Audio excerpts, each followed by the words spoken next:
নিয়োগের দাবিতে আন্দোলনে ফের পথে নামছেন চাকরি প্রার্থীদের একাংশ। একই সঙ্গে নবান্ন অভিযানের ডাক বঞ্চিত চাকরি প্রার্থীদের দুটি সংগঠনের। রাস্তায় নামছে দক্ষিণ ২৪ পরগনার ২০০৯-এর প্রাইমারি চাকরি প্রার্থী ঐক্যমঞ্চ।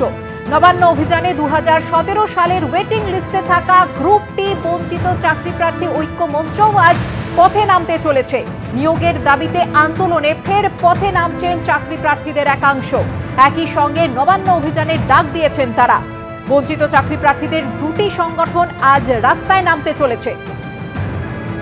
একদিকে যেমন দক্ষিণ ২৪ পরগনার ২০০৯-এর প্রাইমারি চাকরি প্রার্থী ঐক্যমঞ্চ রয়েছে, তেমনি একই সঙ্গে ২০১৭ সালের ওয়েটিং লিস্টে থাকা গ্রুপ টি বঞ্চিত চাকরি প্রার্থী ঐক্যমঞ্চ নবান্ন অভিযানে।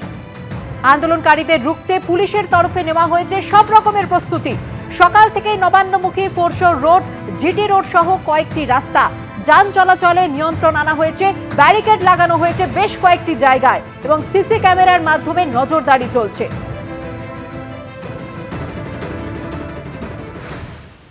14 বছর পার, কেউ কথা রাখেনি। 2012 সালে ইস্টার্ন মেট্রোপলিটন বাইপাস লাগোয়া জমিতে অভিজাত আবাসন কিনতে লোন নিয়েছিলেন অনেকেই, কিন্তু অভিযোগ নানা গেরোয়ে ওঠেনি আবাসন। আশা আশঙ্কার দোলাচলে রয়েছেন ক্রেতারা। যে অবনী গ্রুপের প্রকল্প নিয়ে এত বিতর্ক, তাদের আইনজীবীর বক্তব্য, একজন ক্রেতা এই সমস্যার সমাধানে এগিয়ে এসেছেন। তিনি একটি প্রস্তাবও দিয়েছেন, যা এই মুহূর্তে ট্রাইব্যুনালে বিচারাধীন। আমরা তো একটা বাড়ি কিনেছিলাম, মন ভেঙে গেছে। সব কিছু শেষ করলাম, ইন্টারেস্ট দেওয়ার পর হাতে আমরা কিছুই পেলাম না। সবাই স্বপ্ন দেখেন নিজের একটা ঠিকানা হবে, আর সেই ঠিকানা যদি হয় ইএম বাইপাসের ধারে ঝকঝকে আবাসনে, তাহলে তো সোনায় সোহাগা। কিন্তু সেই স্বপ্ন সত্যি করতে গিয়েই ভয়ঙ্কর প্রতারণার শিকার হতে হয়েছে বলে অভিযোগ তুলেছেন মোহিত জয়সওয়াল, সৌরভ কুমার গোয়েল, বিকাশ কেডিয়ারা। আর প্রতারণার অঙ্কটা কয়েক কোটি। ঘটনার সূত্রপাত 2012 সালে। অভিযোগকারী ক্রেতাদের দাবি, ইএম বাইপাসের ধারে একটি অভিজাত আবাসন প্রকল্পের বিজ্ঞাপন দেখেন তারা, যেটি তৈরি করছিল অবনী গ্রুপ। বিজ্ঞাপন দেখে পছন্দ হওয়ায় কেউ 5 কোটি, কেউ 4 কোটি টাকা করে দিয়ে ফ্ল্যাট বুকও করে ফেলেন। অভিযোগ, 13 বছরের বেশি কেটে গেলেও এখনো কোনো ফ্ল্যাট তারা পাননি। 2012-এ আমরা একটা ব্রোচার এসেছিল, আভনির খুব বড় একটা প্রজেক্ট আসবে, লাক্সারিয়াস প্রজেক্ট আসবে। তো ওটা দেখে ভালো লাগলো, তো আমরা সেই সময় পয়সা দিলাম। তখন থেকে আমরা 2025 থেকে 13 বছর থেকে ঘুরছি। ওখানে অনেক রকম স্ক্যাম মতন এটা পুরো হয়ে গেছে। মানে এটা কাদেরকে দিয়েছিলেন টাকাটা? আভনিকে দিয়েছিলাম। অনেকটা পাওয়া যাচ্ছে না, ও পালিয়ে গেছে এখান থেকে। অভিযোগকারীদের দাবি, 40-45 জনের থেকে 200 কোটি টাকারও বেশি টাকা তুলেছে অবনী গ্রুপ, কিন্তু আবাসন প্রকল্পের কাজ শুরুই হয়নি। বাইপাসের ধারে প্রস্তাবিত জমি খাঁ খাঁ করছে। আভনি গ্রুপের প্রজেক্ট ছিল, আমরা গিয়ে ল্যান্ড দেখলাম। ওরা কিন্তু নিজের পেমেন্ট টার্মস কীভাবে দিতে হবে না দিতে হবে সব কিছু ওরা ওই টাইমে ফলো করছিল, শুধু পেমেন্টটা নেওয়ার টাইমে। ডেলিভারি কিছু পাইনি। অ্যাপ্রক্সিমেটলি 5 to 5.5 crores একজনের থেকে। এটা 100% স্ক্যাম।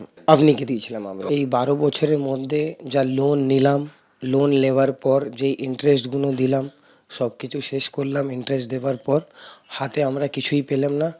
ক্রেতাদের একাংশের দাবি, তাদের বলা হয়েছিল অবনী ও অ্যাডন এই দুই সংস্থার যৌথ উদ্যোগে এই প্রকল্প হবে। জমি অধিগ্রহণের বিষয়টা দেখবে অ্যাডন, আর আবাসন তৈরির দায়িত্ব অবনী গ্রুপের। সেখান থেকে অবনীর তরফে দুর্নীতি হয় বলে অভিযোগ। অ্যাডন ল্যান্ড অ্যাকুইজিশন পার্টটা দেখে আর আভনি ডেভেলপমেন্ট করে। আমরা সেই বুঝেই ওখানে ইনভেস্ট করেছিলাম।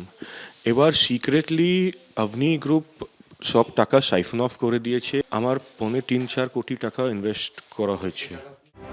এই পরিস্থিতিতে জল গড়িয়েছে ন্যাশনাল কোম্পানি ল ট্রাইব্যুনাল পর্যন্ত। আভনিকে দিয়েছিলাম, পাওয়া যাচ্ছে না, ও পালিয়ে গেছে এখান থেকে। আর তারপরে আমরা কেসও করেছি, এনসিএলটিতে আমরা কেস করেছি, কিন্তু কিছু হচ্ছে না। ইএমআই দিতে হচ্ছে, লোনে ইন্টারেস্ট দিতে হচ্ছে, তারপরে প্রজেক্ট পাচ্ছি না। 2019-এ আমরা কেস করেছি এনসিএলটিতে, তার কিন্তু কিছু হচ্ছে না। আপাতত 20 বাউ চলে এই অভিজাত আবাসন প্রকল্প। ক্রেতাদের অভিযোগ দিয়ে মুখ খুলেছেন অবনী গ্রুপের আইনজীবী সুপ্রিয় গোলে। তিনি জানিয়েছেন, একজন ক্রেতা এই সমস্যার সমাধানে এগিয়ে এসেছেন। তিনি একটি প্রস্তাবও দিয়েছেন, যা এই মুহূর্তে ট্রাইব্যুনালে বিচারাধীন। এটা কেএমসি, যেটা অ্যাডনকে লিজ দেওয়া হয়েছিল, এবং অ্যাডন সেটা জয়েন্ট ডেভেলপমেন্ট এগ্রিমেন্ট করলো আভনির সঙ্গে টু মেক দ্য ফ্ল্যাটস। আভনির ফ্ল্যাটগুলো বানানো ছিল। নাও অ্যাড অন এখন অ্যালিজ করছে যে তারা ওই জয়েন্ট ডেভেলপমেন্ট এগ্রিমেন্টটা ক্যান্সেল করে দিয়েছেন, টার্মিনেট করে দিয়েছেন। এই মর্মে তারা একটা পিটিশন ফাইল করেছিল এনসিএলটিতে, সেই পিটিশনটা শুনানিটা হয়ে গেছে, অর্ডার রিজার্ভ করে রেখেছেন মোহাম্মদ আদালত এখন। বর্তমানে এই মামলা কি অবস্থায় রয়েছে তা জানিয়েছেন মামলায় আদালত নিযুক্ত আইনজীবী অজয় আগরওয়াল। জন্য একটা রেজলিউশন প্ল্যান সাবমিট করেছে, তো সেটা সিওসিতে ডিসকাশনও হয়েছে। আবার as per the procedural method যা আছে, তো এই প্ল্যানটা অনারেবল এনসিএলটিকে অ্যাপ্লিকেশন করা হয়েছে। তো লেটস সি হোয়াট হ্যাপেন। বেশিরভাগই লোন করে টাকা দিয়েছেন, প্রতি মাসে ইএমআই গুনতে হচ্ছে, কিন্তু ফ্ল্যাট পাননি। কবে পাবেন তারও ঠিক নেই। ময়ূর ঠাকুর চক্রবর্তীর রিপোর্ট, এবিপি আনন্দ। বুধবার এসআইআর এর শুনানির জন্য ডাক পেয়েছিলেন। সেদিনই অশোকনগরের রেলগেটের কাছে উদ্ধার হলো বৃদ্ধের মৃতদেহ। পরিবারের দাবি, এসআইআর শুনানি নিয়ে আতঙ্কে ছিলেন তিনি। ঘটনা ঘিরে শুরু হয়েছে রাজনৈতিক তরজা। আরও একটা আত্মহত্যা, আবার সেই আতঙ্কের অভিযোগ। এবার এসআইআর আতঙ্কে আত্মহত্যার অভিযোগ উঠল উত্তর 24 পরগনার অশোকনগরে। গুমার শান্তিনগর এলাকার বাসিন্দা নিখিল চন্দ্র দাস। পরিবারের দাবি, বুধবার এসআইআর এর শুনানির জন্য ডাকা হয়েছিল তাকে। এদিন সকালে গুমা বেলতলায় রেলগেটের কাছে তার মৃতদেহ উদ্ধার হয়।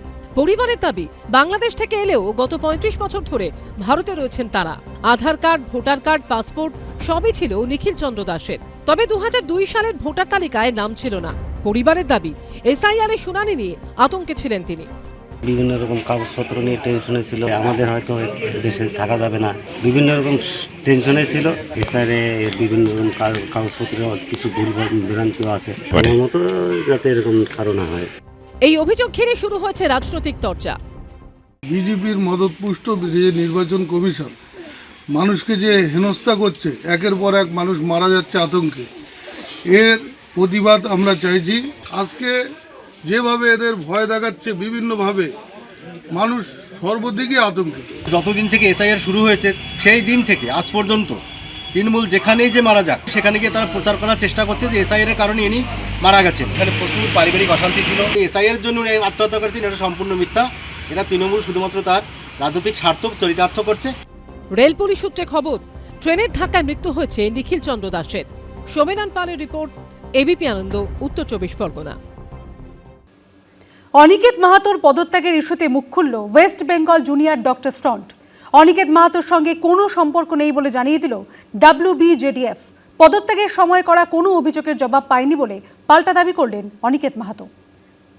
আমরা West Bengal junior doctors front doctor Aniket মাহাতোর সাথে সমস্ত রকম সাংগঠনিক সম্পর্ক ছিন্ন করার সিদ্ধান্ত নিচ্ছি। নতুন বছরের শুরুতে West Bengal junior doctors front ছেড়েছিলেন আরজি কর আন্দোলনের অন্যতম প্রতিবাদী মুখ অনিকেত মাহাতো। WBJDF এর বোর্ড অফ ট্রাস্ট ও ট্রাস্ট সভাপতির পদ ছেড়ে দেন তিনি। পদত্যাগপত্রে লেখেন, আইনি পরামর্শ উপেক্ষা করে অগণতান্ত্রিকভাবে কমিটি তৈরি করা হয়েছে। আমি আপত্তির কথা বারবার জানিয়েছি। আইনি পরামর্শের কথা বললেও আপনারা কর্ণপাত করেননি। এবার অনিকেত মাহাতোর করা অভিযোগ নিয়ে মুখ খুললেন ওয়েস্ট বেঙ্গল জুনিয়র ডক্টরস ফ্রন্টের সদস্যরা। আমরা ডক্টর অনিকেত মাহাতোকে একটি ইমেল পাঠাই এবং তার বিভিন্ন আচরণ এবং বক্তব্যের কারণ দর্শানোর জন্য বলি, এবং আমরা বারংবার আলোচনায় বসতেও চাই। 10 দিন পেরিয়ে গেলেও কোনো উত্তর না আসার জন্য আমরা আবার একটি ইমেল পাঠাই এবং দুঃখজনকভাবে আলোচনার মাধ্যমে সমস্যা সমাধানের কোনো সদিচ্ছা আমরা অপর প্রান্ত থেকে এখনো অবধি দেখতে পাই।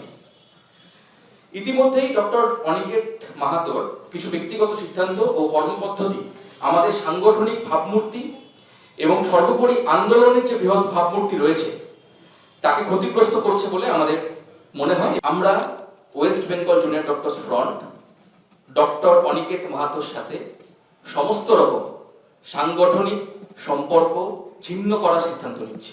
আমি তো 31শে ডিসেম্বর আমার ইস্তফাপত্র আগেই দিয়েছিলাম ওয়েস্ট বেঙ্গল জুনিয়র ডক্টরস ফ্রন্টের ভিতরে, এবং 1 জানুয়ারি সমাজ মাধ্যমে সেখানে আমি আমার মতামত সম্পূর্ণরূপে রেখেছিলাম। ফলে আমি নিজে ইস্তফা দেওয়ার পর যে সিদ্ধান্তে আসুক না কেন, সেই সিদ্ধান্ত এই মুহূর্তে আমার কাছে অপ্রাসঙ্গিক। আমি তাদের কাছ থেকে যে ওই দুটো পয়েন্টের ভিত্তিতে ওই যে অভিযোগ আমি রেখেছিলাম তার সুনির্দিষ্ট কোনো ব্যাখ্যা আমি দেখতে পেলাম না।